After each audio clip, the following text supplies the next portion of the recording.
everybody connects to surrealism. I think everybody has their own version of what they perceive as surreal. They recognise it from their own dreams, and that's maybe what makes it so popular. It's because everybody understands what surrealism is in life and in art.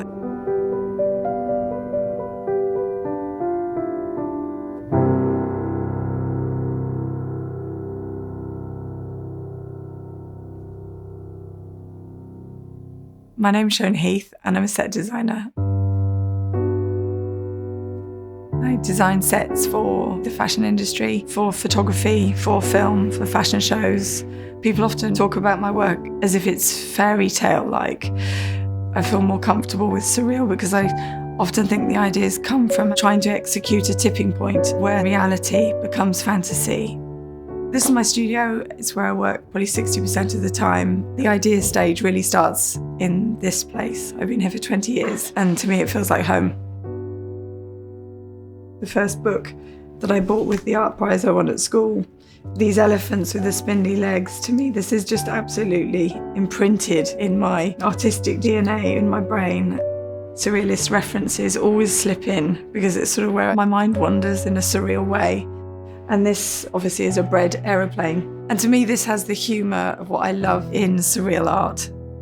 The biggest source of inspiration for me is nature. Animals I have a stranger relationship with. I think they're extraordinarily beautiful, but I'm quite frightened of them, which is funny in my work because I'm forever hiring them or painting them or trying to get them to do things.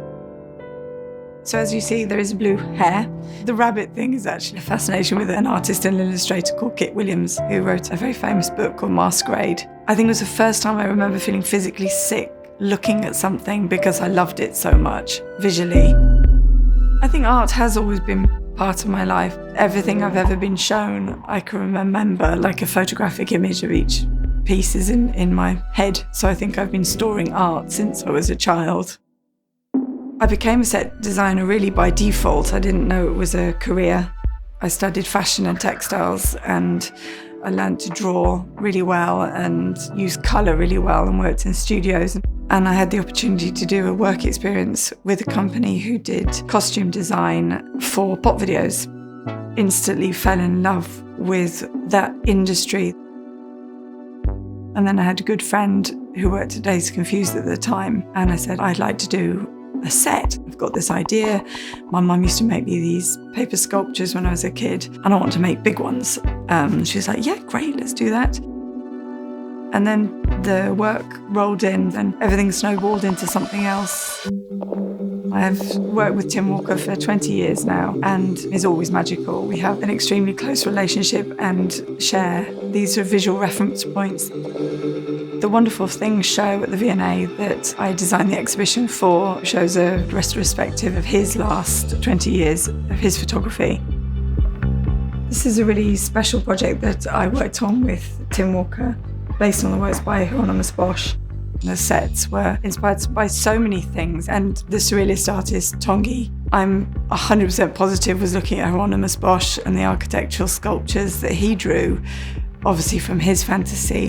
I'm talking about Yves Tanguy, whose sort of desolate landscapes, the empty spaces, and really the void and infinity is something that I'm faced with quite a lot.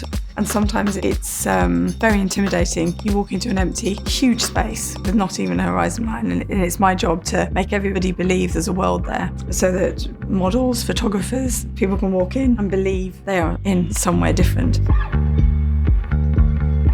Surrealist art definitely has infiltrated into a way of thinking or opening your mind to realise you can think like that. I love the work of Dorothea.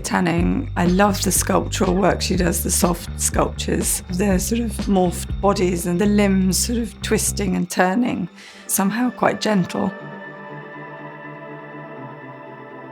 There's something in the way that colour can be used that I love in Max Ernst's way that is truly surreal. I'm forever painting things green that shouldn't be green, or things blue that shouldn't be blue. And it's something that I draw on a lot, trying to work out what is the wrongest colour to paint something.